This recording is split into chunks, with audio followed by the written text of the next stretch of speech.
Gökkuşağı Ormanı'nın sırrı, bir zamanlar, gökyüzünde rengarenk gökkuşaklarının dans ettiği, ağaçların yapraklarının altın gibi parladığı ve kuşların melodilerle dolu şarkılar söylediği bir krallık varmış.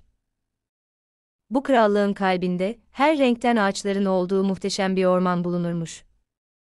İnsanlar bu ormana Gökkuşağı Ormanı derlermiş çünkü ormanın içindeki ağaçlar, çiçekler ve bitkiler her mevsim farklı renklere bürünürmüş. Krallığın hükümdarı olan Kral Aras, adaletli ve sevgi dolu bir lidermiş.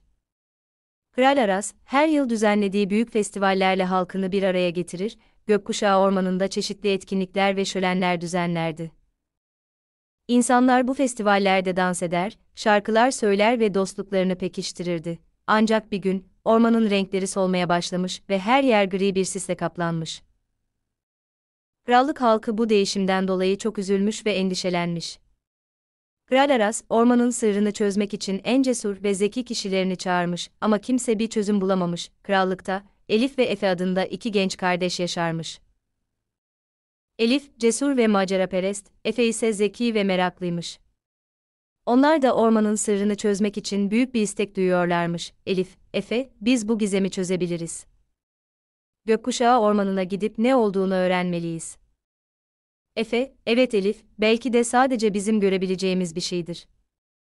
Hadi yola çıkalım. Elif ve Efe, yanlarına gerekli eşyaları alarak yola çıkmışlar. Yolda birçok engelle karşılaşmışlar, derin vadilerden geçmek, karanlık mağaraları aşmak ve yüksek dağlara tırmanmak zorunda kalmışlar. Ama hiçbir şey onları yolundan alıkoyamamış, günler süren yolculuğun ardından, nihayet Gökkuşağı Ormanı'na ulaşmışlar. Orman, gri ve sessiz bir halde onları karşılamış. Elif ve Efe, ormanda ilerlerken, yaşlı bir bilgeyle karşılaşmışlar. Bilge, onlara ormanın sırrını açıklamış. Bilge, ormanın renklerini kaybetmesinin nedeni, insanlar arasındaki sevgi ve dostluğun azalmasıdır. Gökkuşağı Ormanı, insanların kalplerindeki sevgiyle beslenir. Ancak insanlar birbirine karşı duyarsızlaştıkça ormanda solmaya başlamış. Elif, öyleyse yapmamız gereken şey, sevgiyi ve dostluğu geri getirmek. Halkımıza yardım edelim ve onları bir araya getirelim. Efe, evet, Bilge'nin söylediklerini Kral Aras'a anlatmalıyız. Bir kutlama düzenleyip insanları yeniden bir araya getirebiliriz. Kardeşler, hızla krallığa geri dönüp Kral Aras'a öğrendiklerini anlatmışlar. Kral, hemen harekete geçmiş ve büyük bir şenlik düzenlemiş. Tüm halkı bir araya toplayarak birbirlerine olan sevgilerini ve dostluklarını hatırlatmış. Kısa sürede herkes yeniden bir bütün olmuş ve orman yavaş yavaş eski renklerine kavuşmaya başlamış. Elif ve Efe, büyük bir başarı elde etmenin mutluluğuyla evlerine dönmüşler. Gökkuşağı Ormanı, yeniden rengarenk parlamış ve krallığın dört bir yanına huzur saçmış. Ancak bu Elif ve Efe için sadece bir başlangıçmış. Ormanın sırlarını tam anlamıyla çözmek için daha fazla bilgiye ihtiyaçları olduğunu fark etmişler. Bir gün, ormanın derinliklerinde keşfedilmemiş bir mağara olduğuna dair bir hikaye duymuşlar. Bu mağara, ormanın kalbine giden yolu saklıyormuş. Elif, Efe, bu mağarayı bulmalıyız. Ormanın sırrını tamamen çözebiliriz. Efe, evet, bu bizim görevimiz. Hazırlanıp yola çıkalım, kardeşler, yeniden yola çıkmışlar. Mağaraya giden yol, çok daha zorluymuş.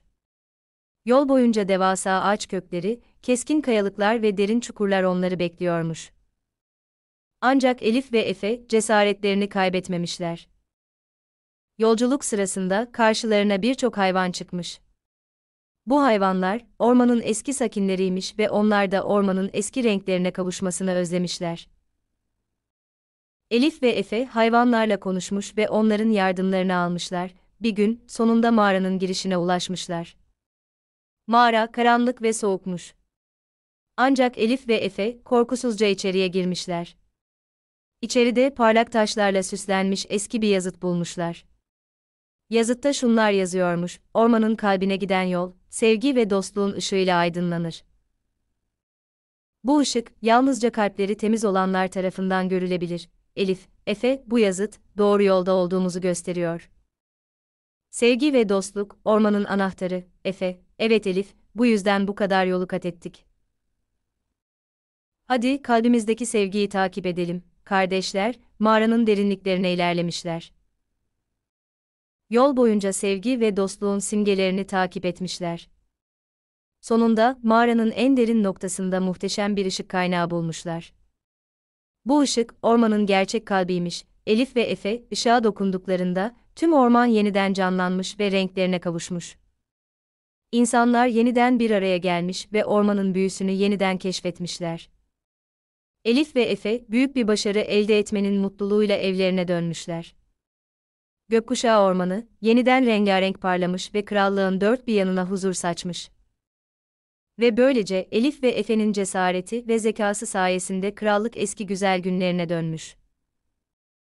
Kardeşler, hep birlikte daha birçok maceraya atılmayı sabırsızlıkla beklerken, Gökkuşağı Ormanı'nın renkleri altında mutlu bir şekilde yaşamışlar.